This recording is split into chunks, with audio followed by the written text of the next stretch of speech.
Hi folks, as mentioned in the previous tutorial, um, this is the next tutorial in the sequence with regards to simply taking the formula that will be given to you by your administrators from us, the formula that I've put together in testing by entering marks into SAMS based on their profiles, and um, and testing them to see that once placed into the front office mark sheets, which are based on the SAMS profiles too, that the end of term formula come out in the same way, or come out with the same mark, should I say.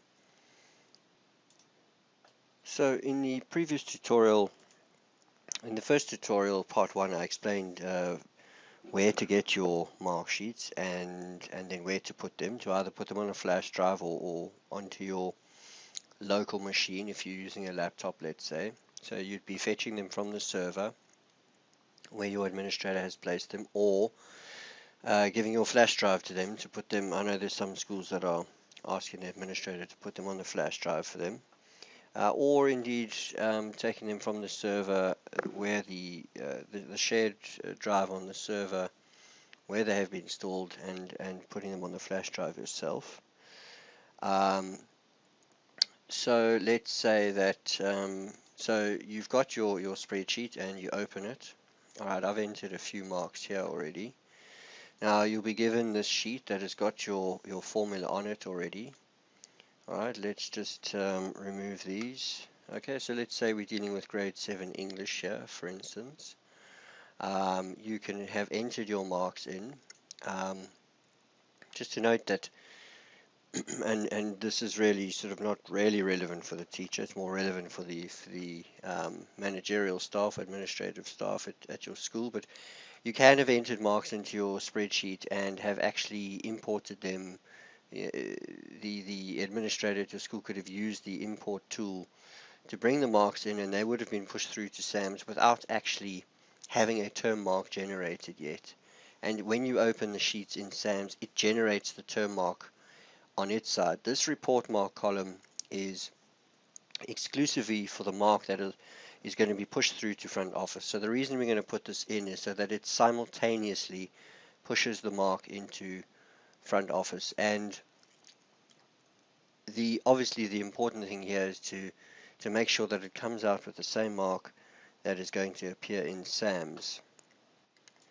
Now I'm going to show you that I have back engineered this to some degree, or in a sense, should I say, to the exact degree, but in a sense it was back engineering. So what I mean by that is I simply went into SAMS, entered the same marks that I would have entered into the mark sheet. Obviously you wouldn't need to do this on your side. This was just so that I could correlate, just so that I could test. And let's just make sure that's the same class. Okay, and then I saw the mark that was arrived at, and I calculated a formula that would cause my mark sheet to arrive at the same mark.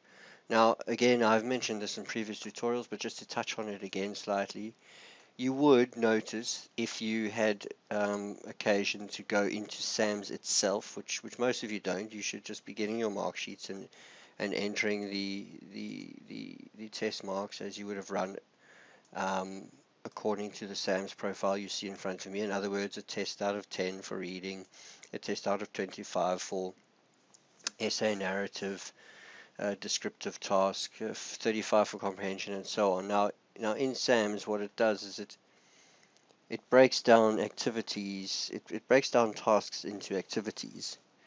You can see in this case, you do have situations where there is a task that has one activity, but it still gives you an activity column and then a task column. You do have other subjects, so it's not consistent. It's a bit odd. The subjects carry their own format, so to speak, in the sense that you do have other subjects that have a task column only with no activity column, which denotes the fact that there's only one activity for that task. and so you enter straight into the task column. But this isn't actually important for you at the moment, because, or at all really, because you don't need to worry about that. What we've done is we've gotten the sheet to format itself to pull from SAMS only the columns that are relevant for capture. In other words, when I capture an 8 into this column, the 8 appears in this column automatically. It's a calculation column. Now we've simply excluded the calculation columns as they are not actually relevant. We don't want to confuse you in your spreadsheet as to what you should be capturing in and what you should not be capturing in. So basically, we've made it pull through only what is relevant for you to capture in. Now it did mean that I had to, in some cases, hard code these weightings in. Again, though, I'm going to dedicate a tutorial on actually how I built the formula so that I can see. So for now, that's not relevant for this tutorial. This is quite simply to show you how to copy and paste the formulas in from the document of formulas we've given you, and to show you that they correlate. So for example, as you can see, this first learner 8, 21, 32, 17, it's obviously all dummy data, 8, 21, 32, 17, and that arrives at a mark of 84.67. You would be taking your English home language formula, right? Press Control C on your keyboard, or highlight and press Control C on your keyboard, or copy. Okay, and then very importantly, click on this first cell, and don't just right click paste. Click on the first cell and then click in the formula bar, and then press Control V, okay, or right click and paste and press enter. Okay, now you'll see that that reflects a mark of 85, which is a rounded up mark of what is showing in SAMS.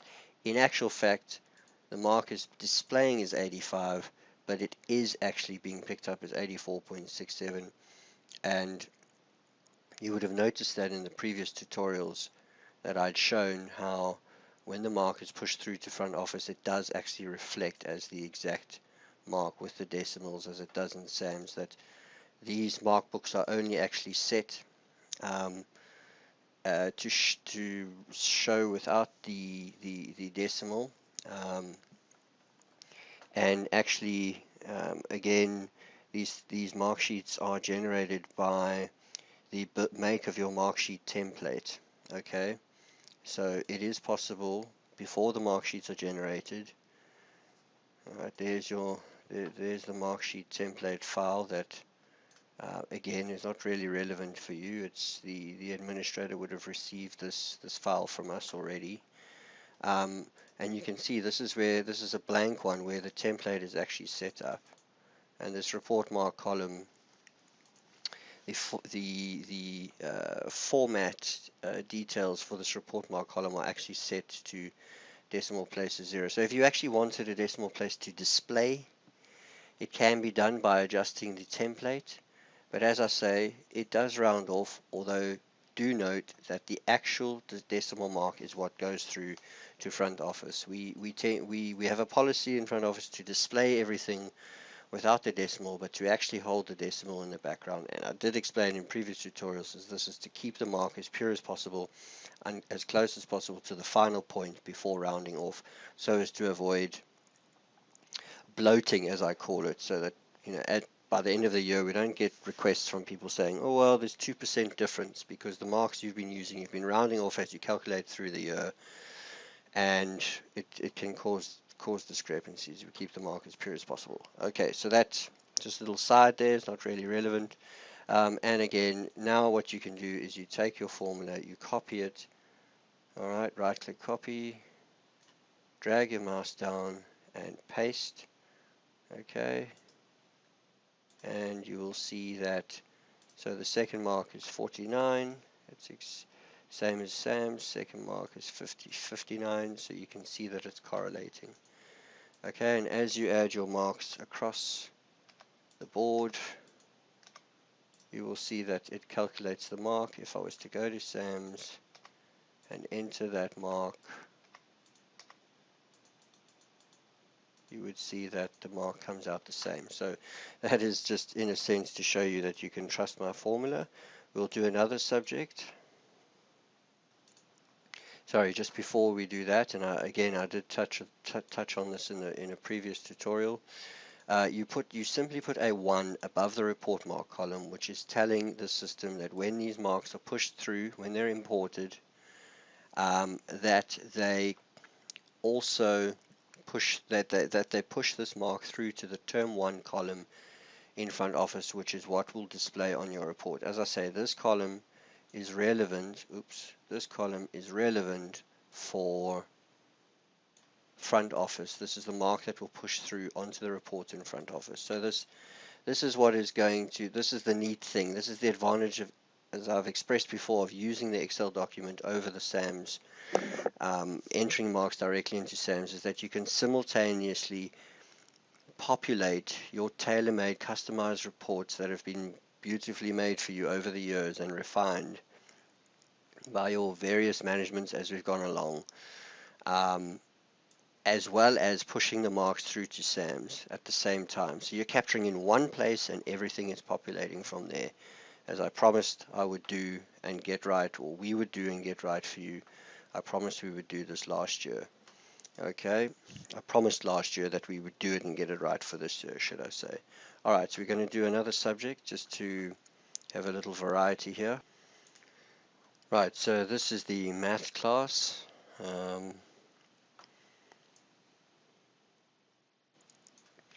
And we have got some marks entered here. Alright, you'll notice that, let's just bring the math class up here. SAMS, oh, we need to choose a set. 7B. You'll notice here that this subject format is, as I mentioned before, where you have a situation where you have tasks and no activities. Where there is a task and no activities, in other words, there's one activity in that task only, so to speak, then it ordinarily, the normal kind of format in SAMS is then only for the task to appear. Again, not really relevant for you guys because you know your mark sheets are going to format for you, and where you have columns you'll be entering marks into. It's that simple. So okay, we've got marks here in your Excel mark sheets. Okay, it's maths grade 7. Let's just enter those marks into SAMS just so that we can see that they come out the same. Oops. So that's if you enter a mark that is greater, that same thing happens on your spreadsheet, which I have shown in the previous tutorial. Okay. So even though I'm entering marks in SAMS, folks, that is just to show you that the formula will correlate. This is where you'll be entering your marks. Okay. So if I enter a mark here that's bigger than the total, the max mark, it's going to tell me that the value doesn't match the data validation restrictions defined for that cell. Okay, so I have to change that. Okay, it's a smart kid. Okay, so again, let's just put it in here so that when we put the formula in, I'll show you how it works out. Okay, so then in your document, you'll be looking for the maths formula. Okay, and you simply drag your mouse across the left, copy it, right, click in the first cell, click in the formula bar here at the top, press Ctrl V for paste, or right click and paste. Okay, and then press enter. Okay, and you will see that the formula works out to 92, which is precisely the same as SAMS.